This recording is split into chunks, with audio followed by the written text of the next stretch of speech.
అయితే ఇక్కడ మనం అర్థం చేసుకోవాల్సింది డిజిటల్ కరెన్సీకి వర్చువల్ కరెన్సీకి తేడా ఏంటి. వర్చువల్ కరెన్సీ అంటే దాని మైనింగ్ మొత్తం ప్రైవేట్ వాళ్ళ చేతిలో ఉంటుంది, దానిలో వాలటిలిటీ ఎక్కువ ఉంటుంది, అది మిస్యూజ్ చేసే అవకాశం ఉంటుంది. అయితే డిజిటల్ కరెన్సీ లేదా ఇప్పుడు మనకు భారతదేశం తీసుకొస్తున్న ఈ రూపీ అనేది అది గవర్నమెంట్ రెగ్యులేషన్లో ఉంటుంది అనమాట. మన కరెన్సీ ఎంత రెగ్యులేషన్లో ఉంటుందో అంత రెగ్యులేటరీగా ఉంటుంది అనమాట. వర్చువల్ కరెన్సీకి ఇంట్రిన్సిక్ వాల్యూ ఉండదు, కానీ డిజిటల్ కరెన్సీకి లేదా ఈ రూపీకి ఇంట్రిన్సిక్ వాల్యూ ఉంటుంది అనమాట. దానికి ఒక విలువ అనేది ఉంటుంది.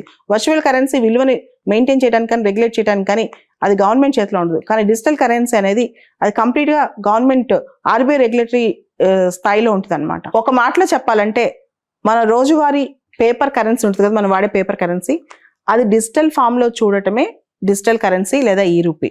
అంటే ఒక కరెన్సీని ఎలక్ట్రానిక్ ఫామ్లో డైరెక్ట్గా వాడుకోవటం, అంటే మనం పేపర్ చూడడం, అది ఎలక్ట్రానిక్ ఫామ్లో వాడుకుంటాం.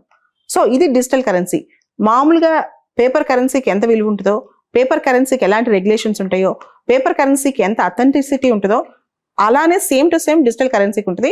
దానికి ప్రాపర్ రెగ్యులేషన్ కూడా ఉంటుంది. కానీ వర్చువల్ కరెన్సీకి అది ఉండదు.